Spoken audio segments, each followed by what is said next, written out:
नमस्कार दोस्तों, आप सभी का स्वागत है मिठुन ट्यूटोरियल्स यूट्यूब चैनल में। आज हम पढ़ेंगे third year fifth semester Hindi में दिए गए थर्ड यूनिट जनसंचार के माध्यम। इसमें कुल जनसंचार के 5 माध्यम हैं। इसमें से हमने 3 जनसंचार के माध्यम के बारे में इससे पहले वाले वीडियो सब में हमने जान लिया है, जाके ज़रूर देखें। आज हम जानेंगे जनसंचार के प्रकार, इसमें प्रस्तावना के बारे में और मुख्यतः कितने प्रकार होते हैं इसके बारे में हमने पिछले वीडियो में भी जान लिया है। आज हम कुल 4 प्रकारों में से सबसे पहला यानी मुद्रण क्या है उसके बारे में जानेंगे। आइए जानते हैं। प्रिंट मीडिया या मुद्रित जनसंचार माध्यम भी इसे कह सकते हैं। हस्तलिखित अथवा यांत्रिक रूप से मुद्रित हुई सामग्री का समावेश इस माध्यम के अंतर्गत किया जाता है। हस्तलिखित और जो यांत्रिक रूप से मुद्रित जो हुई सामग्री सब रहती है, वह समावेश होकर इस माध्यम के अंतर्गत आता है। यह विश्व का सबसे पुराना माध्यम है। यह जो माध्यम है यह विश्व के सबसे पुराने माध्यमों में से एक है। विश्व की समस्त संस्कृतियों में इसका प्रयोग किसी न किसी रूप में दिखाई देता है। अगर हम जो देखें समस्त संस्कृतियों में विश्व में समस्त संस्कृतियों में अगर हम इसे देखें तो इसका प्रयोग किसी न किसी के रूप में किया जाता है। मुद्रित जनसंचार माध्यम का एक समृद्ध इतिहास रहा है। मुद्रित जनसंचार का जो है एक समृद्ध इतिहास रहा है, जिसका उल्लेख भोजपत्रों, शिलालेखों और ताम्रपत्रों के रूप में मिलता है। जिसका उल्लेख जो है भोजपत्रों में, शिलालेखों में और ताम्रपातों में भी इसका रूप मिलता है। इसके साथ ही साथ वस्त्र पर संदेश लिखकर भेजने का चलन भी मिलता है। इस पर जो है वस्त्र पर लिखकर अपना एक संदेश मैसेज भेजने का एक चलन भी मिलता है। मुद्रित जनसंचार माध्यम का अभिप्राय है भाषिक लिपि चिन्हों के माध्यम से एक विशाल समुदाय को संज्ञान प्राप्त कराना। मुद्रित जनसंचार का माध्यम जो है यह एक अभिप्राय है भाषिक लिपि है। एक भाषिक लिपि में चिन्हों के माध्यम से यह जो है एक विशाल समुदाय को एक संज्ञान प्राप्त कराना है।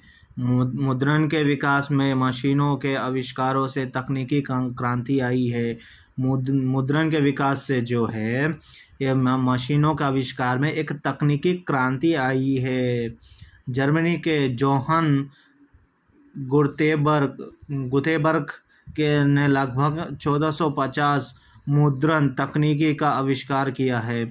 अगर हम जर्मनी के जोहान गुतेबर्ग के लगभग हम जाने तो इन्होंने 1450 मुद्रण तकनीकी का आविष्कार किया है। समाचार पत्र, पत्रिकाएं, जर्नल, पुस्तकें, पैम्पलेट, पोस्टर।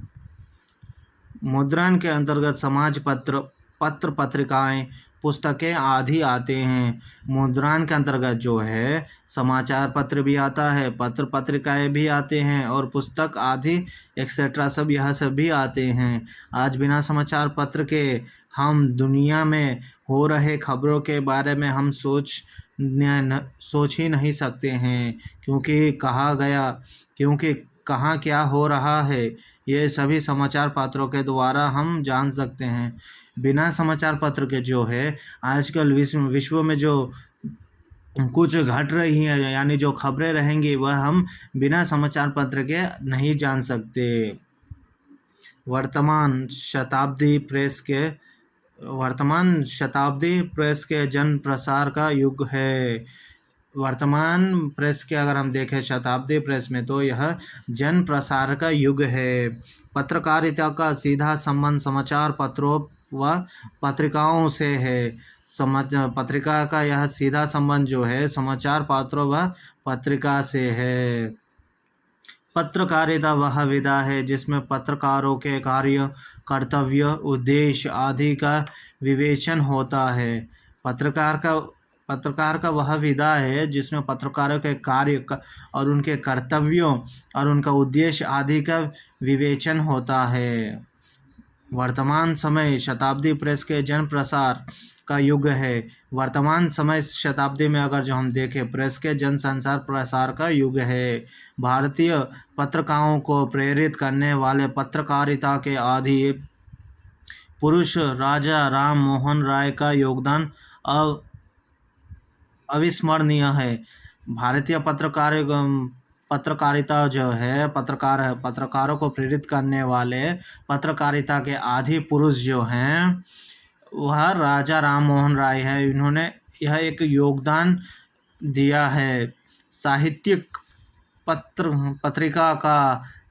पत्रिका के रूप में 1901 से प्रकाशित हुई सरस्वती का महत्वपूर्ण योगदान है। अगर हम 1901 में जो देखें, प्रकाशित हुई सरस्वती पत्रिका का जो है वह एक महत्वपूर्ण योगदान है। प्रताप, कर्मवीर, वीणा, चांद, माधुरी, मतवाला, सुधा, जागरण, हंस, विशाल, भारत, हिंदू, पंच, गंगा, हिमालय जैसे स्थिर पत्रिकाएं जनता में साहित्यिक रुचि जागृत करने में आगे है। यह सब जो है पत्रिकाएं, यह जनता के साहित्यिक रूप में जागृत करने में एक बड़ा योगदान रहा है। संक्षेप में कह सकते हैं कि अगर हम संक्षेप में कह सकते हैं, प्रेस ने राष्ट्रीय चेतना के विकास में, अंग्रेजी के अनीतियों के विरोध में, सामाजिक कुरीतियों के उन्मूलन में, साहित्यिक सांस्कृतिक जागरण में, जनता में राजनीतिक चेतना जागृत करने में महत्वपूर्ण भूमिका निभाई है। अगर हम इसे कह सके तो यह राष्ट्रीय चेतना में जो है विकास में, अंग्रेजी के अनीतियों के विरोध में और सामाजिक के कुरीतियों में उन्मूलन में, साहित्यिक और सांस्कृतिक जागरण में जो है, राजनीतिक चेतना में, यह समय जो है यह एक महत्वपूर्ण भूमिका निभाई है। यह थी जनसंचार के प्रकार में पहला मुद्रण के बारे में। अगले वीडियो में हम जानेंगे श्रव्य जनसंचार माध्यम क्या है। धन्यवाद।